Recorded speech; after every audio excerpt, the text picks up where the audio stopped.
예, 오늘 수요일 저녁 예배에 말씀을 보겠습니다. 하나님의 말씀은 고린도전서 3장 10절서부터 15절까지 말씀입니다. 먼저 성경 봉독하겠습니다.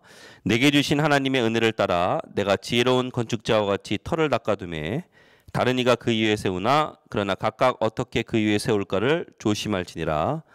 이 닦아둔 것 외에 능히 다른 터를 닦아둘 자가 없으니 이 터는 곧 예수 그리스도라.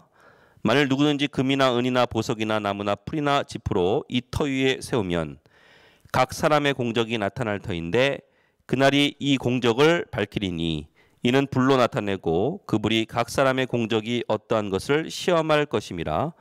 만일 누구든지 그 위에 세운 공적이 그대로 있으면 상을 받고 누구든지 그 공적이 불타면 해를 받으리니 그러나 자신은 구원을 받되 불 가운데서 받은 것 같으리라. 아멘. 예, 오늘은 고린도전서 9번째 시간입니다. 인생을 지혜롭고 아름답게 건축하라.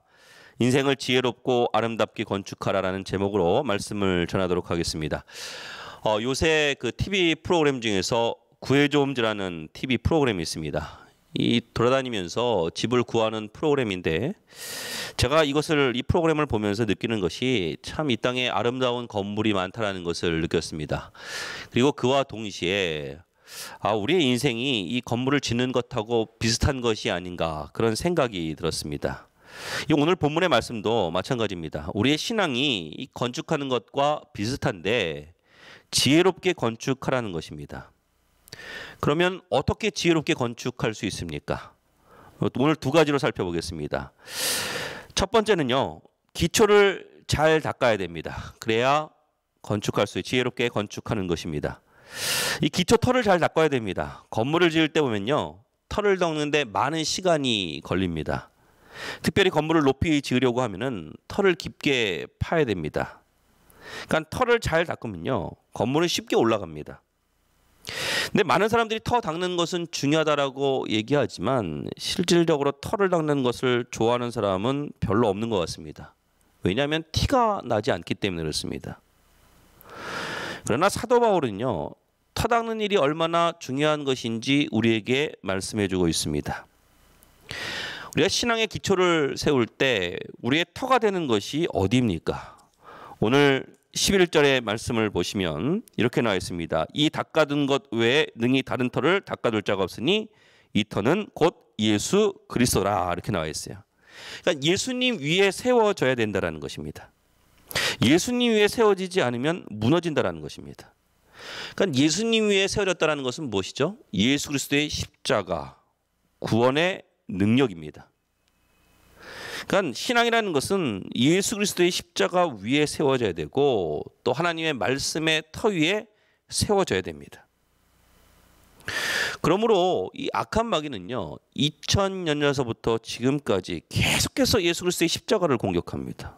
성격을 공격합니다. 예수님께서 십자가에 달렸을 당시에도 보면요, 그 공격하는 것이 무엇이죠? 예수님을 십자가에 못 박고 사람들이 비웃습니다. 마가복음 15장의 말씀을 보시면 이렇게 나와 있습니다. 15장 29절에 지나가는 자들은 자기 머리를 흔들며 예수를 모욕하여 이르되 아하 성전을 헐고 사흘에 짓는다는 자여. 30절에 내가 너를 구원하여 십자가에서 내려오라 하고, 또 32절에 이스라엘의 왕 그리스도가 지금 십자가에서 내려와 우리가 보고 믿게 할지어다 하며 함께 십자가에 못 박힌 자들도 예수들을 욕하더라 이렇게 나와 있어요. 그러니까 많은 사람들이 예수님을 십자가에 못 박고 비웃었습니다. 그때 예수님께서 십자가에서 그들을 보고서 하신 말씀이 무엇이죠? 누가복음 25장 34절의 말씀을 보니까 이에 예수께서 이르시되 아버지 저들을 사하여 주옵소서 자기들이 하는 것을 알지 못함이니이다 하시더라. 그러니까 이 말씀의 핵심이 무엇이냐면은 저들이 이 자기를 십자가에 못 박고 하는 일을 알지 못한다라는 거예요. 그러니까 사람들은요, 알지 못하면서 남을 공격한다라는 것입니다. 그러니까 사람들은 모르고 말하고요, 모르고 행동하고요, 모르고 남을 공격합니다. 이게 세상의 특징입니다. 만약에 예수님께서 그 사람들의 말을 듣고 십자가상에서 내려오셨다 그러면 어떤 일이 벌어졌겠습니까? 우리에게 구원이 없겠죠. 여러분, 이 세상이 말하는 것을 보세요. 이들이 말하는 것은요, 사명을 저버리게 만드는 것입니다. 십자가상에서 내려오는 것이 사명이 아닙니다. 십자가를 지시는 것이 사명이에요. 근데 사람들은 이것을 몰라요. 그러므로 성도는 여러분 이렇게 생각하면 돼요. 하나님 앞에 서 있지 아니하고 세상의 판단에 너무 민감하지 않아야 된다는 거예요. 세상 사람들의 잣대에 맞춰서 살아보면요, 사명 다 저버리는 인생이 됩니다.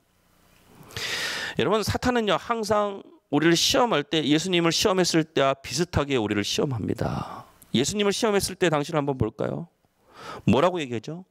내가 만일 하나님의 아들이거든 돌로 떡을 만들어 먹으라. 내가 만일 하나님의 아들이거든 이 높은 곳에서 뛰어내리라.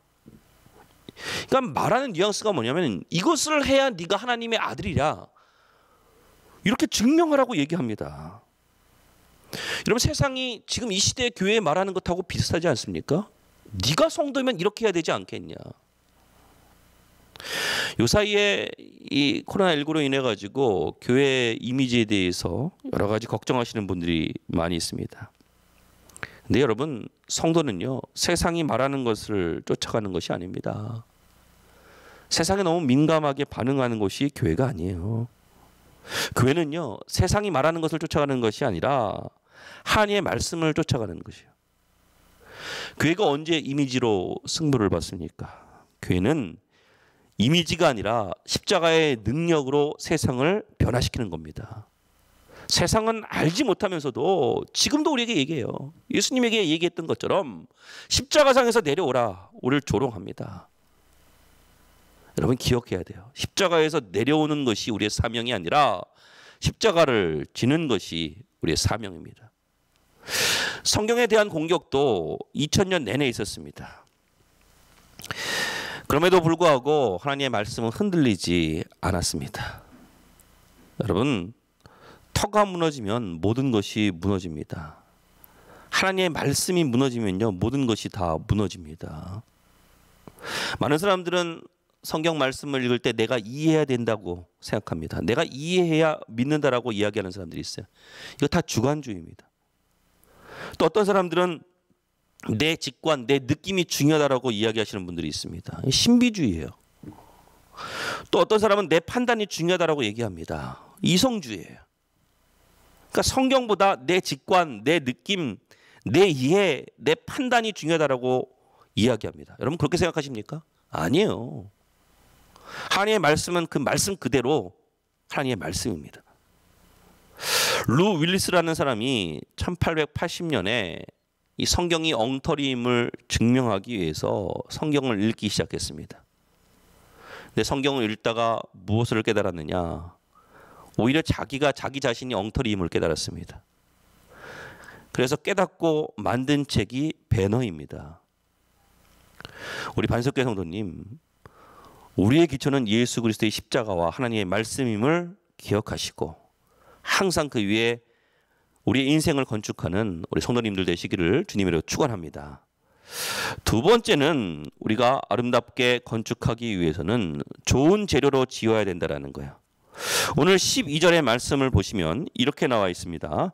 만일 누구든지 금이나 은이나 보석이나 나무나 풀이나 지프로 이 터 위에 세우면 13절에 각 사람의 공적이 나타날 터인데 그날 이 공적을 밝히리니 이는 불로 나타내고 그 불이 각 사람의 공적이 어떠한 것을 시험할 것임이라 이렇게 나와 있어요.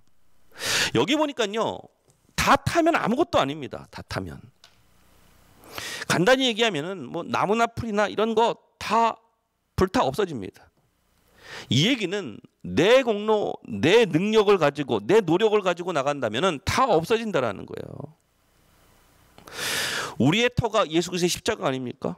십자가가 무엇을 뜻하죠? 십자가가 정의만 뜻합니까? 요새 많은 사람들이 정의를 외쳐요. 정의가 무엇이죠? 죄인은 죽는다라는 것 아닙니까? 이게 정의잖아요. 그러면 생각해 보세요. 뭐 털어서 먼지 안 나는 사람이 어디 있습니까? 죄인 아닌 사람이 어디 있어요? 모든 사람들이 다 죽을 수밖에 없습니다. 근데 십자가는 정의만 얘기하는 것이 아니에요. 하나님의 사랑이 함께 있는 거예요. 그래서 십자가는 정의와 하나님의 사랑이 만나는 것이 십자가 아닙니까?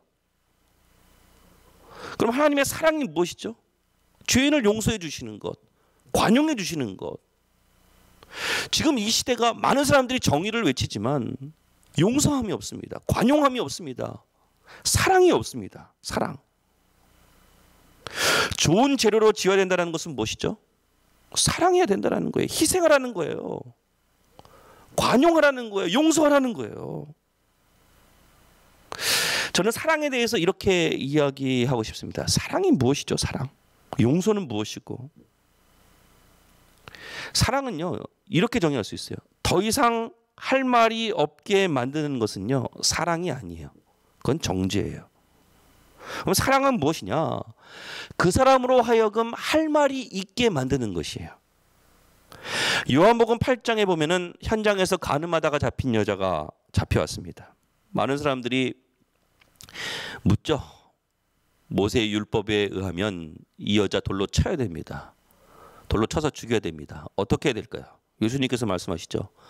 죄 없는 자가 먼저 돌로 치라. 많은 사람들이 다 그 현장을 떠났습니다. 예수님과 이 가늠한 여자 이제 1대1로 남았습니다. 예수님께서 그 가늠한 여자에게 묻습니다. 만약에 너 왜 가늠했니? 왜 그랬니? 그러면 할 말이 없습니다. 너 누구랑 가늠했어? 이렇게 물으면요, 할 말이 없습니다. 이건 다 악한 사람이 묻는 것입니다. 이건 정죄예요. 예수님께서 묻습니다. 너를 정죄한 사람들이 어디에 있느냐? 가늠한 여자가 대답하죠. 다 떠나갔습니다. 없습니다. 예수님께서 말씀하시죠. 나도 너를 정죄하지 않을 테니 다시는 죄를 범하지 말라. 대답할 수 있는 거예요. 이게 사랑이에요. 이게 사랑. 이게. 할 말이 있으면요, 회복이 되기 시작해요. 대답하는 순간에 소망이 생깁니다. 인격이 살아나요. 한 번 더 볼까요? 요한복음 21장에 보면은 부활의 주님이 베드로를 만났습니다. 그 전에 베드로가 예수님을 3번 부인했잖아요. 면목이 없습니다. 예수님께서 만약에 너 왜 그랬니? 네 입속에서 나를 향한 저주가 나오던 이렇게 얘기하면요, 할 말이 없습니다. 근데 예수님께서 뭐라고 말씀하시죠? 요한의 아들 시몬아, 내가 이 사람들보다 나를 더 사랑하느냐? 묻고 있어요. 과거 얘기를 하는 것이 아니에요. 대답할 수 있습니다. 주님 그러합니다. 그때 내 양을 먹이라. 여러분, 이게 용서고 이게 사랑이에요. 말할 수 있다라는 것은 다시 시작할 수 있다라는 거예요. 정죄가 왜 나쁩니까? 정죄는 다시 시작할 수 없어요. 바리새인들의 정죄를 보세요. 그 사람들로 하여금 여지를 주지 않아요. 다시 시작할 수 없게 만듭니다. 근데 예수님은 정죄가 아니라 사랑으로 사람들을 살고 있다는 거예요. 할 말을 심겨줘야 돼요. 말하는 가운데 내가 어떻게 해야 될지가 생각이 나고 살아나게 돼 있습니다. 그러므로 하나님 앞에 우리가 가져야 될 중요한 것은 바로 사랑과 관용, 용서예요. 지금 이 시대에 필요한 것은요, 정의보다 더 중요한 것, 관용이 필요해요. 이게 바로 좋은 재료라는 거예요. 이게 바로 예수 그리스도의 십자가의 터 위에 우리 인생을 짓는다는 것입니다. 오늘 말씀의 결론을 맺겠습니다. 우리의 인생을 지혜롭고 아름답게 건축해야 됩니다. 그러기 위해서 필요한 건 뭐죠? 기초가 좋아야 돼요. 예수님의 십자가 위에 또 하나님의 말씀 위에 우리 기초를 쌓아야 됩니다. 또 좋은 재료로 지어야 돼요. 좋은 재료가 뭐죠? 십자가의 사랑, 용서, 관용, 이것입니다. 우리 반석계 모든 성도님들, 하나님께서 주신 그리스도의 십자가의 터 위에 또 좋은 재료로서 아름답게 인생을 지어가는, 건축하는 우리 반석계 모든 성도님들 되시기를 주님으로 축원합니다. 기도하겠습니다. 사랑의 하나님 감사합니다. 하나님, 우리 인생을 지혜롭고 아름답게 건축하기를 원합니다. 그러기 위해서 우리의 기초를 잘 닦기를 원합니다. 예수 그리스도의 십자가의 터 위에 우리의 기초를 잘 닦을 수 있도록 인도하여 주옵소서.